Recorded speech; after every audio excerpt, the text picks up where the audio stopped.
There's another major development that's taking place, and that's Pakistan-occupied Jammu and Kashmir. It's literally burning. There's trouble for Pakistan from Gilgit and Baltistan, its so-called northern areas, part of Pakistan-occupied Jammu and Kashmir, to Balochistan and Khyber Pakhtunkhwa. Pakistan Army Chief Asim Munir is being called a traitor for virtually his sajda to Israel and to the United States of America and accepting President Trump's 20-point agenda on Gaza. Is that why, to shift focus from domestic troubles, Pakistan could try something like Pahalgam last time to something in Silk Creek this time? Remember, even in 2008, the 26/11 Mumbai terror attacks, the Pakistani terrorists had taken the sea route and changed their boat in this Silk Creek area to attack Mumbai.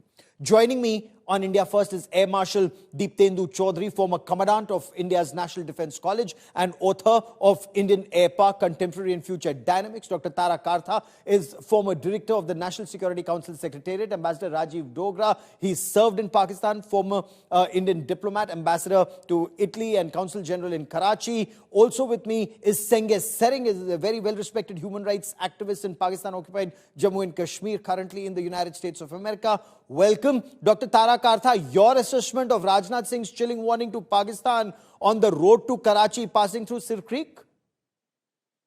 I think what you just said is absolutely spot on. We've got to look out for another Pahalgam like precisely because just days ago was the Quetta suicide bombing, if you noticed, and Yes. the president Dari blamed us. So, and there are other inputs which have come in, which shows that these guys are going to try something.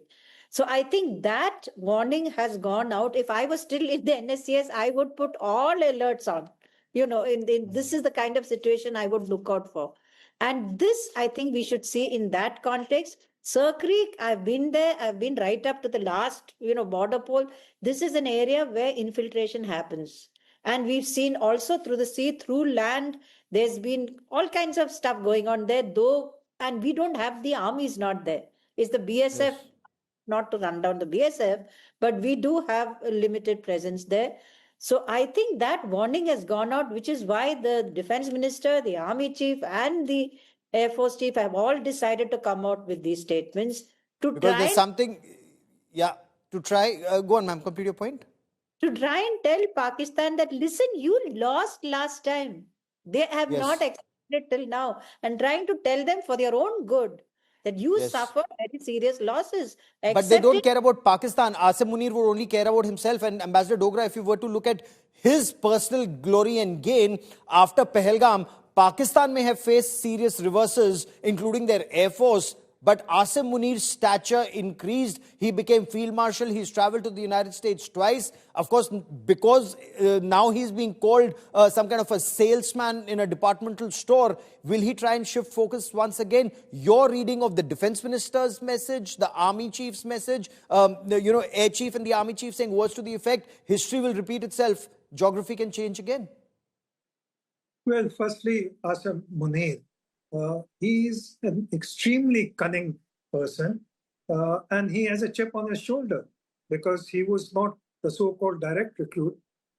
He came in through the officer training school. So he's not spoken of with great respect in the regular officer corps in Pakistan. The second thing, coming to the larger point which you raised about his motivation, his extension is coming through in November. And while most speculations are, then he'll get it at least till 2027, if not another entire 5-year term. So in order to ensure that his extension is not questioned, there's no obstacle, nothing can be put beyond Asim Munir. He may even try some kind of a major terror attack in India. And I think that possibility or a sense that it is developing is what has provoked such strong statements starting from defense minister to Air Force chief and the army chief. Normally, I don't recall 3 of the top the minister and 2 chiefs combining to issue a warning, not just to Pakistan, but also to the world, that, look, don't blame us if situation goes out of control. And Because all of this is Pakistan- happening in border areas, whether it's happening in Gujarat or happening in Rajasthan. The forces, the chiefs, they're all at the front lines, as is the defense minister, Air Marshal Chaudhary, and the air chief. He exposed Pakistan's false narrative on their so-called Op Sindoor or Banyane Mursus or whatever they may call it in their country. The damage caused to Pakistan, loss of 5 aircraft in the sky. Any air chief would have gone home after that. But as far as Pakistan is concerned, they've gone and they're promoting themselves or seeking extensions. 5 aircraft lost on ground, the radars that have been lost, the airfields that have been targeted. More than impacts just morale, sir, and a hit 300 kilometers deep inside Pakistan that changes the nature of warfare. Certainly. Let's just go back to history. 1965 war started at the Sark in the Kutch region. And that area is extremely fragile in terms of the kind of terrain it is, because the run of Kutch is, the coastline varies seasonally with the water logging, and it's an incredible difficult area. But Pakistan has been operating there on and off for a long time, has been making efforts to keep the trouble, and that's like Ambassador Kata brought out, that's an access route as well for them. So that is something we need to bear in mind.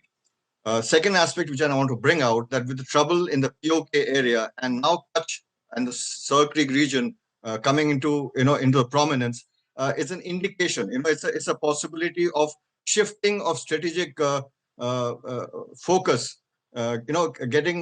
Shifting India's diversion away from the region in the north.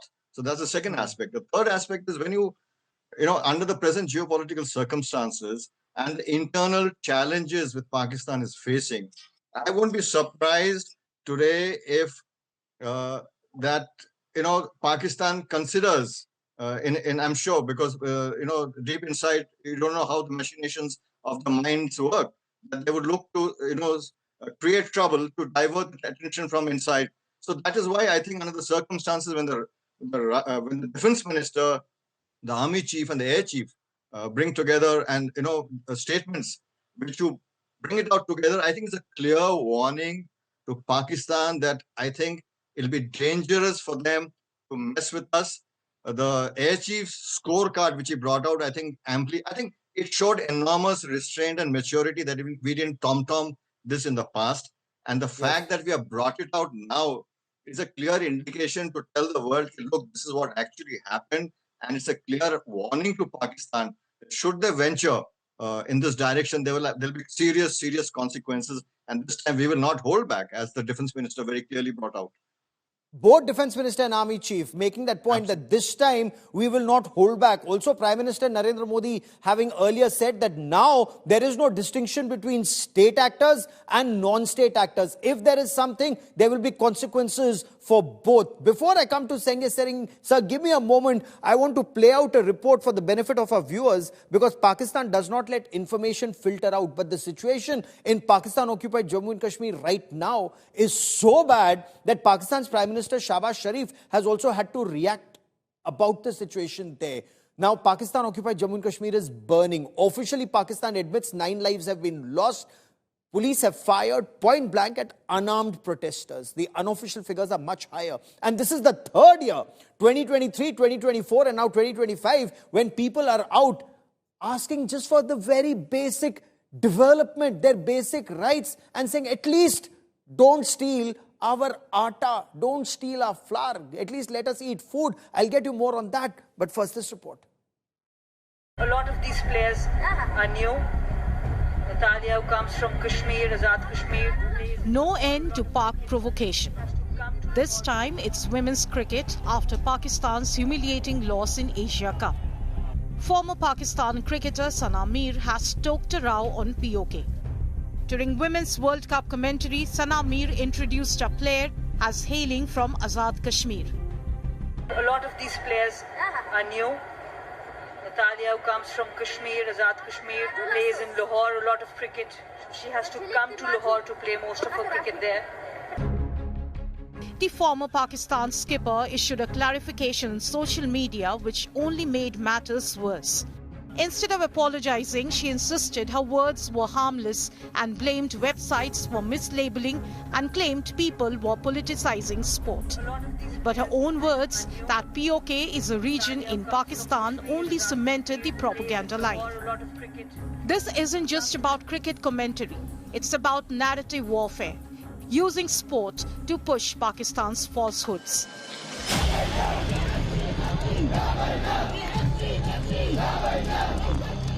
And the timing couldn't be more damning because Sana Mir's comment comes at a time Pakistan-occupied Kashmir is on fire. From the Jhelum Valley to Muzaffarabad, thousands are marching, defying curfews and internet bans. At least 12 are dead in clashes. Protesters say police opened fire amid state-sponsored suppression. Journalists were beaten, protesters were assaulted, and cameras smashed. The very people Pakistan claims are Azad are today rising against their occupiers. To be held accountable for its horrific human rights violations. We believe that it is a natural consequence of Pakistan's oppressive approach and systemic plundering of resources from these territories, which remain under its forcible and illegal occupation. Pakistan must be held accountable for its horrific human rights violations. So the contradiction is clear. While Pakistan's elites peddle fantasies of Azad Kashmir, the ground reality is blood, bullets and burning streets in PoK. Bureau Report, India Today. Sengit Sering is a very well-respected activist from Pakistan-occupied Jammu and Kashmir, hails from the Gilgit-Baltistan area. Sir, more than 68 days of protests had taken place in Gilgit-Baltistan. Now, for the third year running, POJK is burning 2023, 2024, 2025. Very little information filters out. What's happening in POK? Good morning from Washington, D.C. Thank you so much for having me. I'm really honored to be in a great company right now. Unfortunately, my region, the part of India that I come from, which is in Pakistani occupation, it's burning there, and we cannot be, happy about that. I just heard through your program what Sana Mir said. Pakistanis are known for their emotional cruelty and cold-heartedness, and they do not waste any moment, any time to benefit strategically from anything happening, in the region. And this brings it, hundreds of people are there injured, people are on the street, dozens killed, because they want their basic political rights, they want basic autonomy and freedom. And yet Pakistan is busy, trying to gaining strategic benefits from that. That brings us to the point that, whether it's men or women, whether it's people in the military uniform or civilians, they're all part of this foul play against India. They're part of the strategic tool that they use Gilgit-Baltistan and Jammu Kashmir for. It also reminds us how the Palestinians do that against Israel. They use their women, they use their children. So Sana Mir is just part of that ISI tool. And what she said today, trying to gain benefits at a time when local people are dying on the streets, when we do not hear, any basic needs being met or given to them. They have lost trust in Pakistan because Pakistan has failed to provide security to the region, and they are trying to raise voice to join India. They're trying to raise voice to join a country that could provide basic constitutional rights to them, which have been denied to them for the last 75, 76 years. Okay. And it's the same in Gilgit. You saw, all the way on Chinese border. If you look at that picture behind me, it is not from Gilgit-Baltistan. That is in Pakistani occupation. You must have seen it before. It's from Shasgam. Yes. This is the Chinese-occupied Gilgit-Baltistan. I come from Shigar district, and this is part of the Shigar district that Pakistan and that China occupies right now. So this collusion of China and Pakistan that has destroyed our economy, that has destroyed our livelihoods, that has destroyed our people's, peace and tranquility in the area. I think that will only end if we rejoin Ladakh, if we rejoin our lands on the other side of line of I control sincerely and hope it happens sooner have than later, basic sir. constitutional rights. Absolutely. Stay with me for a moment. And Ambassador Dogra, I want to come to you for a moment. But before that, Nikhil Naz, our consultant editor, sports, joins me on this show.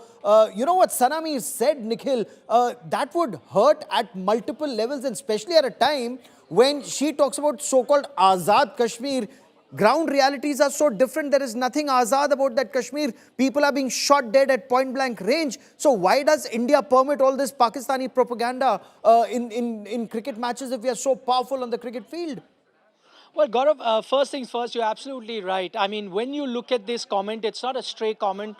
Remember, it comes in the aftermath of what we witnessed at the Asia Cup. What is to say that there was no ulterior motive by Sana Mir when she mentions Azad Kashmir in commentary? And what's interesting is, first she goes on to say it comes from Kashmir and then corrects herself and then says Azad Kashmir. Eventually, once you say that on air, and what's even worse is that you should actually come out and then apologize, and you can come out and say that maybe, I grew up in a country where they referred to that region such as that, and I didn't know any better. So I would like to apologize for anything that I may have said that may have hurt the sentiment of anyone. Contrary to that, she's actually not come out with any sort of an apology. She comes out and says in her explanation, saying that one, this was part of storytelling, and this is, how you tell a story, which is all very right. You can tell a story without actually referring to that area in the correct name or the way it should have been. So that doesn't stand or doesn't hold, water at all. No, and what is worse, her clarification is malicious, Nikhil, because she says it is a part of, in Pakistan. It is not, it's an illegal custody of Pakistan. I know she's Pakistani, she may think it's Pakistani, but as in international cricket, she has to follow international terminology, and if she doesn't, then if India is so powerful in cricket, unless money is our God and not our honor, neither she nor people like Mohsin Naqvi should be part of any cricket that at least India is ever associated with. Well, not just India. I'll give you an example, Gaurav. Dean Jones is someone who I've worked with for a very long time. He said a very controversial statement while he was on air, and that actually was the time where he kept the mic down, and that was caught on audio. There were a few viewers that took, exception to that and complained about it, and after that, for 2 years, he couldn't do commentary. What Sana is saying at the moment is that she saw a website, and that website happened to mention that. That's why she went ahead and said it. She's not issued an apology. So there has to be some sort of an action taken by the ICC at the moment. Because remember, as soon as you hold the mic, everything you say, doesn't matter what your source is or which website you're looking it up, you have to say the right thing when you've got the mic on hand. So clearly there is some sort of an action that needs to be taken against her, especially in the time where she's not even issued an apology. And I think that is the crux of the matter, that when she goes on air, she should know exactly how everything needs to be referred to. And here, clearly, she's made a mistake. I can see on social media, there are plenty of people that are up in arms suggesting that what she has said, she better apologize for that and shouldn't have been said in the first place. Just basis that there has to be action that it needs to be taken against Sana Mir at the moment by the ICC without even the BCCI pushing for it. And if that action is not taken, then perhaps we know where loyalties lie with money or the country's honor. Nikhil will keep tracking that story. I will come back to you for more. Nikhil, for the moment, many thanks. I want to bring in Ambassador Dogra once again into this conversation. Ambassador, you've served in Pakistan. Pakistan-occupied Jammu and Kashmir has erupted in the past, whether it's 2023, 2024, 2025, and I'm not even going back to earlier times. This time, is it more intense? Because of this, Pakistan's Prime Minister has been forced to react. Your appreciation of the situation on ground right now? Well, I'm glad you brought in Mr. Senghe Sering because the next problem for the people of Gilgit-Baltistan after Pakistan gifted away a chunk of their territory to China is the fact that even there, Pakistan is trying to change the demographic complexion. Yes. They are bringing in Punjabis to settle there, despite protests from the local people. Now, this is where the problem started in PoK, because right from 1947, unlike us, where our leaders said that refugees from Pakistan will not be settled in Jammu and Kashmir, Pakistan ensured that Punjabis coming out of mainly Indian Punjab were not allowed to settle in Punjab in large numbers, but taken in large numbers to PoK to be settled there so that they could change the demographic complexion. And the result is that today more than 50% of the people are Punjabis. They are the ones who are thriving. They are the ones who are running all the large businesses. They are the ones who are getting all the large military contracts.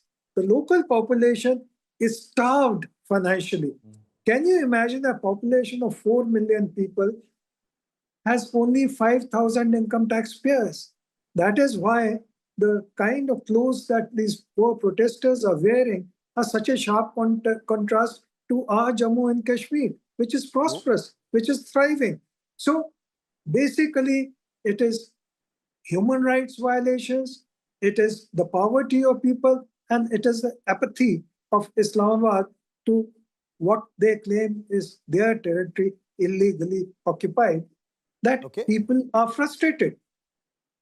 You know, I think India should be speaking out more, and I think leaders from Jammu and Kashmir, Dr. Tara Karta, should be speaking out more against Pakistan's atrocities on people in Jammu and Pakistan-occupied Jammu and Kashmir, including Gilgit and Baltistan. But given the trouble in every part of Pakistan right now, Gilgit-Baltistan, as Senghe Sering pointed out, for more than 60 days, Pakistan-occupied Jammu Kashmir, Muzaffarabad right now, Balochistan burning, Khyber Pakhtunkhwa burning, trouble in Sindh.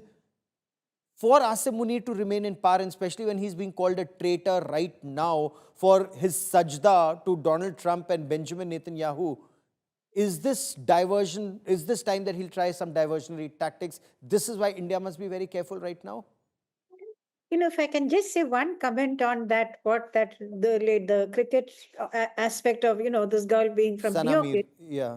The Pakistan's Attorney General, June 2024, he said in court that PoK is not part of Pakistan. I mean, so if she has doubts, she should go and look at that ruling, which he said is not part of Pakistan. So, well, never mind. But I think you're spot on this. That chaos which we saw in Parliament today in Pakistan, where everybody's pulled up saying, what are you doing? You know, you've overturned our whole policy. So it is, I think, entirely likely that to try and get out of this, which is what he did last time in Pahalgam, when they came under pressure from everybody, they launched Pahalgam, that they would try something like this. There is trouble everywhere. And I think Senghi Sering will bear me out when he says that in PoK in particular, and of course Gilgit-Baltistan, the number of corruption cases, these people are fed up of the elite sort of having a blast there. They have the best, they have the cars, they have everything which the others don't. No power, about 1 hour of power a day. I mean, this is not something. Yeah, so they are in really, and they provide Pakistan with all the hydropower resources which the state has, which is immense. So Pakistan depends on them from power, but they themselves don't have any electricity. So this is expected. Balochistan is expected. Gilgit-Baltistan, absolutely expected, because the traders there are crying because their trucks are pulled back and the Chinese trucks are allowed to come in. So how long will this go on?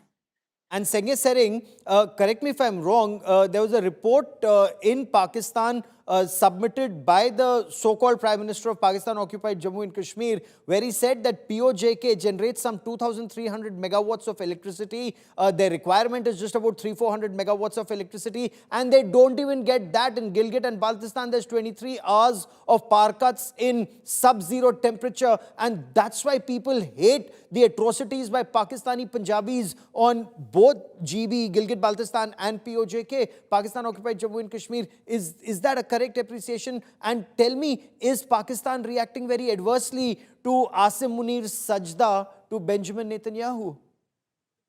Well, I mean, it's true that not only they do not get electricity, but if they have a chance to get some kind of trickle down electricity after Punjab has been satisfied, they get it at 2 or 3 times more, per unit rate than the Punjabis get. And I want to come back to Dr. Tara. She was saying that 60, 70 years ago, they gave away Shasgam for some crumbs from China to get help from Karakoram Highway.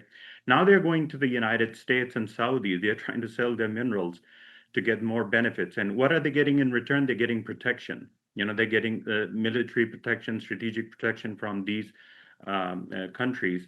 And our situation as far as China is concerned, is going to get worse. And, there will be far bigger protest in Gilgit-Baltistan, let me tell you. Because why? The Chinese company had signed an agreement with Pakistan to establish a special economic zone in Gilgit.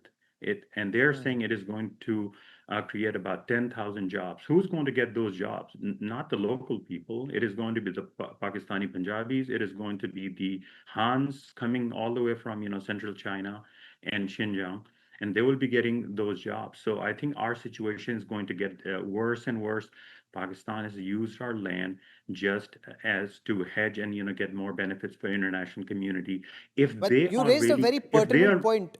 You let, raised let a me very let me pertinent bring point. one more point. Let me bring Go one ahead, more sir. point. They keep talking about whether they have inflicted big damage on India during Operation Sindoor. But then right after Operation Sindoor, what you see is that, the tail between their legs, they ran to the Chinese, they ran to the Saudis, they ran to the Americans. Why? They're trying to sell every remaining part of, whatever assets they have, whether it's minerals, whether it's some other assets, to get military protection from those countries. If you had a decisive victory, if you were so sure about your own success, you wouldn't be running, going like, headless chicken all around the world. Yes. That shows that you were defeated decisively, and that's why you have been exposed, and now you want international community to stand with you, and that's why you're selling yourself so cheap. And Marshal Chaudhary, that's the point I wanted to come to you for. Will Pakistan get the protection it seeks? Will it prevent India's response next time? God willing, a preemptive strike to prevent any loss of life on own side.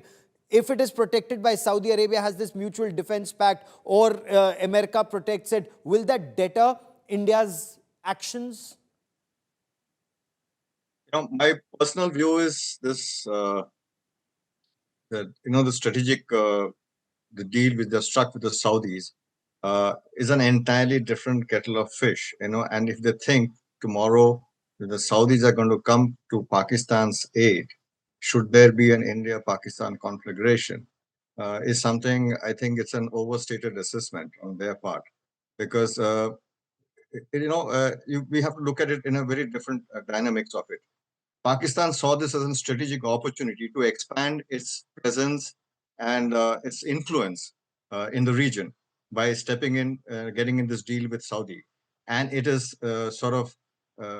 it was sort of dancing on its toes, the fact that, moment, the kind of importance they were given in the US. But that is also already unraveling. So clearly, there is much more to politics, geopolitics in the world than Pakistan's own assessment of what it sees as a strategic opportunity and how they deal with it. My Okay. personal feeling is that when Go it on, sir. comes to, if it does come to a situation like this, the indications are clear. I think Indian leadership has sent out a clear message that under the present circumstances, it's a clear warning that do not venture into any misadventure with India at this point in time. And I think that has been Okay. clearly underscored by the defense minister, by the army chief, and the air chief. I hope Pakistan terror is punished harder and deeper